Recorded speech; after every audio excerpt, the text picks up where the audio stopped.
Hello, welcome. This is Austin from Tclassified.com. Today we're going to be doing PHP. For you to have a dynamic website is any website that is database driven.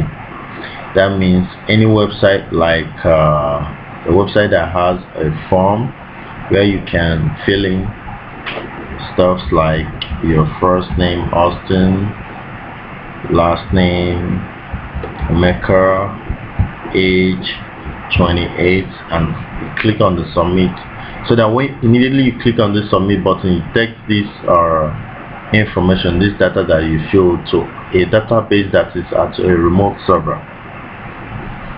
For your web page to be able to do this, you need to have a PHP script written that will enable this to send this information to the database. So that PHP script is what you're going to be referring to when you say form action insert.php. So now we're going to be learning how to write this PHP code. So in order for you to be able to do this very well, as a form of introduction, we're going to introduce what PHP is all about. So what is PHP? PHP is an acronym for PHP Hypertext Preprocessor, and this PHP is a widely used open source scripting language. It is a scripting language. You use it in writing scripts, and PHP scripts are executed on the server.